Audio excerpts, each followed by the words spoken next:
प्रणाम गुरुजी। गतकाली भली आज भी मो मनरे गोटे प्रश्न उंका मारी जे ईश्वर माने किए, ईश्वर सत्ता कौन, परम ब्रह्म कहले किए। जमी आप देखिथे शिव पुराण रे शिव को महान बोली कहुई, विष्णु पुराण रे विष्णु को महान बोली वर्णना करा, देवी भगवत पुराण रे देवी को महान बोली कहुई। एभली बहुत पुराण अच्छी जो देवादेवी को ईश्वर सीए बोली कि परम ब्रह्म बोली कहुई। तो लोक मैंने या द्वारा भ्रमित होउछन्ति। तो आपको किभली भाव सरल भाव बुझे पारे ताकू टिके परिपूर्ण करंतु। ଆପଣଙ୍କ अत्यंत सुंदर। आपण जमी पचारुले कि शिव पुराण रे शिव को सर्वोच्च सत्ता भाव लिखाई, विष्णु पुराण में विष्णु को सर्वोच्च सत्ता भाव लिखाई, एवं देवी भागवत रे महादेवी को सर्वोच्च सत्ता भाव लिखाई। तेबे आमे काहाकू आंक भितर परम ब्रह्म बोली भाबिबा एवं काहाकू मानिबा कि एमाने होउचंती परम ब्रह्म। ताकू जानिया पई हेले मु गोटे उदाहरणटी आपनको देबी कि आपण पिलादिने गणित करथिबे। गणित गोटे फर्मुला थिला a + b रो whole square equal to a square plus 2ab plus b square. जदि आपण सेठी a + b रो होल स्क्वायर जगह रे आपण x + y रो होल स्क्वायर नेबे, तेबे भी आपणकर फर्मुला आपणकर से कोन आसीबो x square plus 2xy plus y square. जदि आपण से जगह रे m आ n नेबे से सेम रिजल्ट बाहरिबो, p q नेबे सेम रिजल्ट बाहरिबो। तेनु कोन हैला फर्मुला गोटे आपण ताको जो आपण जेकोसी लेटर ता देबे तार आउटपुट से लेटर अनुसार बाहरिबो। सेही भली भाबरे ईश्वर का सत्ता होउचे गोटे, ताकू किए को रूप रे नेकरी डाकी पारला, जी जो रूप रे नेकरी डाकी पारला। आमे प्रथमे आमे ईश्वर भितर बड़ सान कोठू आसिला, बड़ सान गोटे साधारण स्तर रे आसे। जदि आमे ईश्वर कथा कहबा से तो गोटे सत्ता अछि। आमे ईश्वर को कौन पाई डाकिबा, आमे ईश्वर को मुक्ति पाई डाकिबा। तेणु जदि आमको मुक्ति दरकार, आमे जेकोसी भगवान को आमे जेकोसी आमर इष्ट अच्छी आमे ताको मुक्ति पाई डाकिबा, से तो आमको मुक्ति देदेवे। ताकू छाड़ी आमको आउ कौन दरकार, ईश्वर को आमे मुक्ति ही कामना करिबा।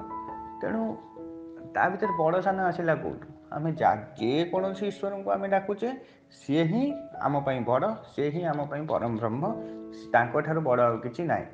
तेणु गणेश पुराण में गणेश बड़ कहीं सी ही बड़, विष्णु पुराण में विष्णु बड़ कहीं सी ही बड़, शिव पुराण में शिव ही बड़ कहीं सी ही बड़, आ देवी भागवत देवी ही बड़ कहीं सी ही बड़। तेणु गोटे सत्ता ही सबुठारु बड़, से सत्ताटा उपरे से पुराण लिखाई। आउ बहुत स्टोरी लिखा हो कि कल्परे गोटे गोटे कल्परे जड़े जड़े सत्ता बड़ होता है। से विषय में आउ गोटे भिडियो कहबी। किंतु जदि आमे भगवत गीता भी देखिबा, भगवत गीता रे भगवान सप्तम अध्यायर सप्तम श्लोक रे ए विषय रे गोटे व्याख्या देइचंती। मतरतर किंचित अस्ति धनंजय मयि सर्वमिदं पुत्र सूत्रे मणि गणाइव। यार अर्थ होउची कि मो व्यतीत ए संसार रे आउ किछि नाही, मु ही सर्वश्रेष्ठ। एठी जे कोनसी जहाँ भी तुम देखुच सब मोर आश्रित। जेपरी मोती माने गोटे सूतारे गुंथा होगी रही था, से भाव में सकल शक्ति मो मध्य समाहित, मु ही सकल शक्तिर आधार। तेणु भगवान ये सूचई देवाई चाहूँगी, भगवान ये जन देवाई चाहूँगी जे सकल जीव मो ठार सृष्टि। तुम जेकोसी ईश्वर को भी तुम डाकुच, जेकोसी जिनस को तुम कहूच सबुठ सर्वोच्च सत्ता भाव में हूँ मु।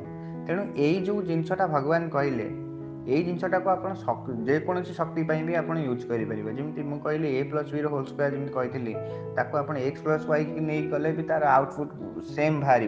से भाव में आपण एठी जेकोसी ये सत्ताटा को जिनसटा को आप जेकोसी थे आप यूज करेंगे। तेणु यहीटा शिवों भी शिवों सत्ता भी आप यूज करेंगे, ये जिनसटा को आप देवी सत्ता भी आप यूज करेंगे। तेणु गोटे सत्ता ही सर्वोच्च। तेणु गणेश पुराण में गणेश बड़, विष्णु पुराण में विष्णु बड़, शिव पुराण में शिव बड़, आ देवी भागवत देवी बड़, कहीं से ही गोटे सत्ता ही सबुठारु बड़। से गोटे सत्ता हूँ ईश्वर सत्ता। ତେଣୁ ସେ ଈଶ୍ୱର ହେଉଛନ୍ତି ବଡ଼, ସେ ଈଶ୍ୱର ହେଉଛନ୍ତି ସର୍ବୋଚ୍ଚ। ତେବେ ଆପଣ ଯେଉଁ ଦେବତାଙ୍କୁ ବି ମାନୁଛନ୍ତି, ଯେଉଁ ଈଶ୍ୱରଙ୍କୁ ଆପଣ ଆରାଧନା କରୁଛନ୍ତି, ଯିଏ ବି ଆପଣଙ୍କ ଇଷ୍ଟ, ସିଏ ହିଁ ସର୍ବୋଚ୍ଚ, ସିଏ ହିଁ ସର୍ବଶକ୍ତିମାନ। ଆପଣ ତାଙ୍କ ଉପରେ ଭରସା ରଖନ୍ତୁ। ଆପଣଙ୍କୁ ଆମେ ଈଶ୍ୱରଙ୍କ ପାଖରେ କାହିଁକି ନିଜକୁ ମାନେ ଆମେ ଈଶ୍ୱରଙ୍କ ପାଖରେ ଆମେ ଈଶ୍ୱରଙ୍କୁ କାହିଁକି ଆରାଧନା କରିଥାଉ? ମୁକ୍ତି ଦରକାର, ଆମ ସମସ୍ତଙ୍କୁ ମୁକ୍ତି ଦରକାର। ତେଣୁ ଆପଣ ଈଶ୍ୱରଙ୍କୁ ଆରାଧନା କରୁଛନ୍ତି ମୁକ୍ତି ପାଇଁ। ତେବେ ଆପଣ ଯେକୌଣସି ଇଷ୍ଟଙ୍କୁ ଆପଣ ଡାକୁଛନ୍ତି, ଆପଣ ମୁକ୍ତି ପଥରେ ହିଁ ଯାଉଛନ୍ତି, ଆପଣ ମୁକ୍ତି ହିଁ ପାଇବେ। ତେଣୁ ଅଧିକା କିଛି ଏହା ପାଇଁ ମାନେ କିଏ ବଡ଼ ସିଏ ସାନ ଏଇସବୁ ଜିନିଷ କେଉଁଥିରେ ଆସେନି। ସମସ୍ତେ ହେଉଛନ୍ତି ବଡ଼, ସମସ୍ତେ ହେଉଛନ୍ତି ଶ୍ରେଷ୍ଠ, ସମସ୍ତେ ହେଉଛନ୍ତି ପରବ୍ରହ୍ମ। ଭଗବାନ ଆଦି ଶଙ୍କରାଚାର୍ଯ୍ୟ ତ ଲେଖିଲେ ଅହମ୍ ବ୍ରହ୍ମସ୍ମି, ମୁଁ ହେଉଛି ବ୍ରହ୍ମ। ତେଣୁ ସକଳ ଜିନିଷ ସକଳ ଜିନିଷରେ ବ୍ରହ୍ମସତ୍ତା ବିଦ୍ୟମାନ। ଆପଣ ଯେଉଁ ଜିନିଷ ଦେଖୁଛନ୍ତି ତା ଭିତରେ ବ୍ରହ୍ମସତ୍ତା ବିଦ୍ୟମାନ।